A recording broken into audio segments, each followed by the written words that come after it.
All right, good evening, gentlemen. Let's try this again. For those of you who may be new, this is Ray Swole Body, the Mavs, whatever you want to call me. I typically do a season wrap up followed by a playoff prediction. And as by popular request, I'll go ahead and give you my personal analysis on how each team, in my opinion, can be beat or what their weaknesses or strengths is. But first and foremost, all right, let's go ahead and congratulate our MVP, which I believe is De'Aaron Fox. And I believe joining him from the Hawks is most improved player, I believe, is Kai Soto. So congratulations. Coach of the Year goes to the Raptors. So congratulations. Right now we have Brooklyn blew a lead to Toronto in the fourth. That was tough. Brooklyn played very, very well. So I thought the season went very, very well. I think we added some players who add some little spice to the chat, as well as some very active players. Hopefully, they can help the league keep growing and keep being strong, as this is probably the best league I've been around since before I joined a couple of years ago. All right, keep adding to the chat, keep playing your games. Let's keep this thing going strong. So let's go ahead and jump right into the better conference, West Coast. All right, the Western Conference. We have San Antonio picked his opponent. He picked Milwaukee, who came over from the East, I believe, a couple seasons ago. All right, right now I have San Antonio beating Milwaukee if Milwaukee can contain Giannis. I'm sorry. If San Antonio can contain Milwaukee and his fast break. All right. If San Antonio can contain Giannis and his fast break, I think that San Antonio probably sweeps. I do know San Antonio is probably wishing he didn't trade away Dame. When I played him this year, I thought he was a lot easier to play with Mitchell instead of Dame. Uh, if San Antonio isn't hitting his shots, he's not playing well with MPJ. Greek is containing him, and they're getting on fast breaks. That's how I think Milwaukee beats San Antonio.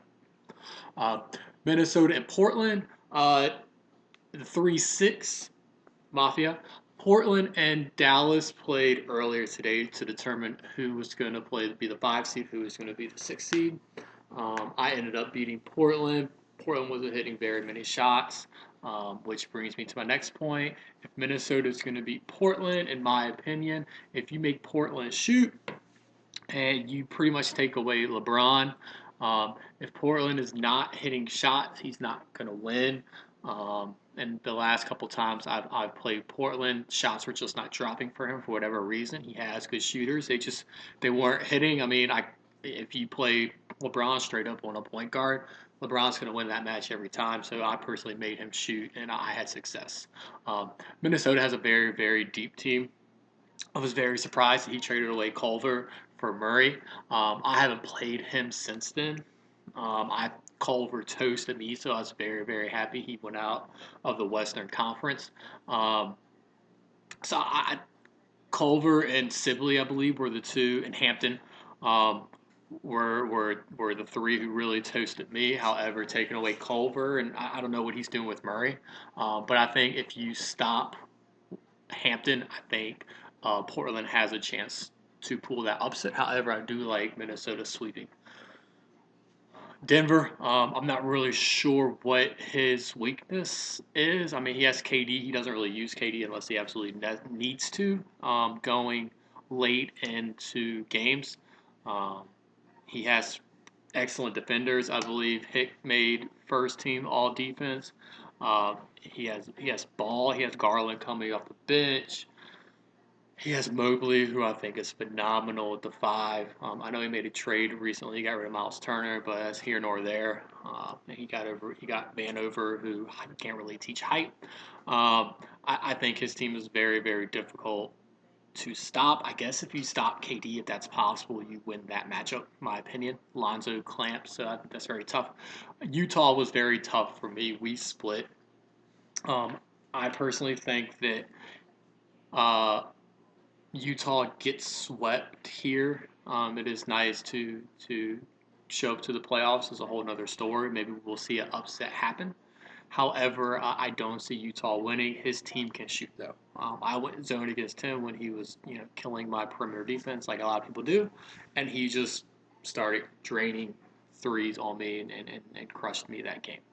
Over on the Eastern Conference, we have Toronto and Brooklyn. Toronto picked his opponent in Brooklyn. Uh, Brooklyn was winning up until the fourth. I think lost by 7. Was up 3 going into the fourth. The video that I had posted, I had Toronto sweeping Brooklyn. Brooklyn has such a good team. I'm just surprised. I think he played very, very well from what I saw in that first video. Toronto, I do, Bob. I do appreciate you doing adding some parity to the league and not continue building your team. Even though you did go and get Culver, who I think is very good in your hands, considering your style of play.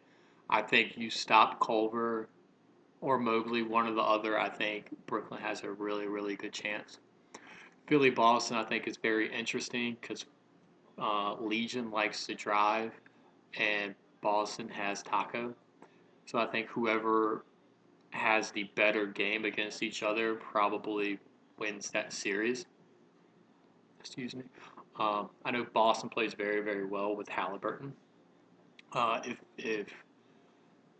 If Legion stays in zone, I think Boston can outshoot him in the zone.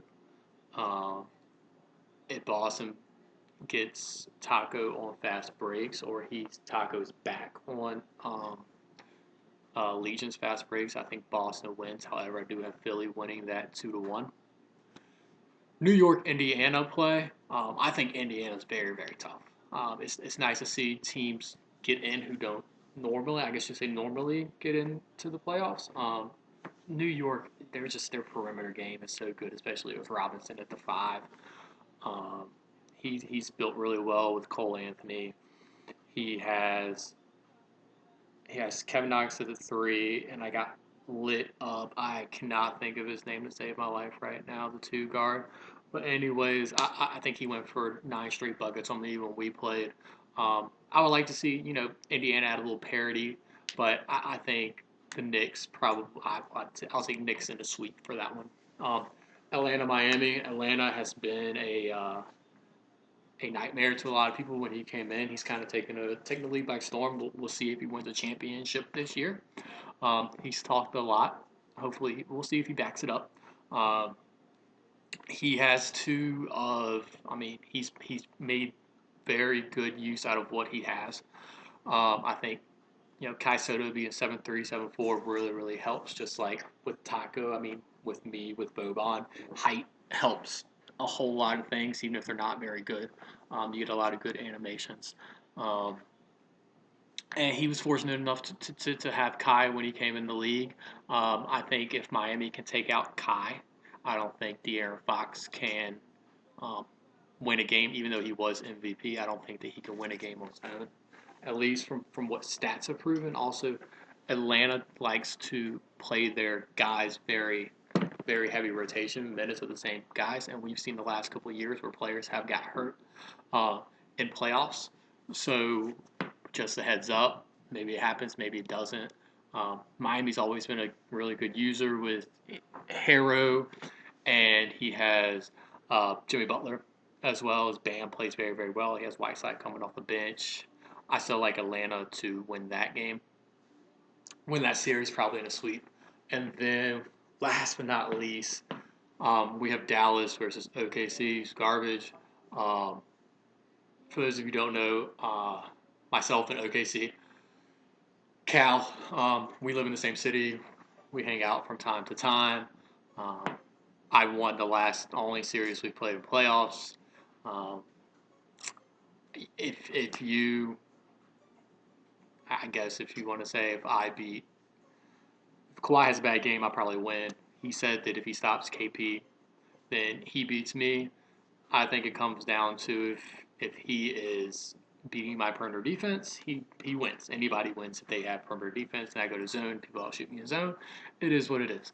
I think that if I stop Kawhi, I make Wiseman and Muhammad beat me, I have a very, very good chance. I'm not going to not take myself against Calvin and the Thunder, so I'm going to take myself to win 2-1. We play tonight at 9:30. We'll play 2 games tonight. I hope y'all enjoy this podcast. I really, really, really hope this one worked. Not podcast, video. I really hope this works. If people do want to take a podcast and you can talk and you can enunciate words and you're coherent, I'm more than happy to do a podcast with you. As I am a teacher, I don't really have much to do other than my virtual lesson plans. All right, so I hope y'all enjoy. Take care.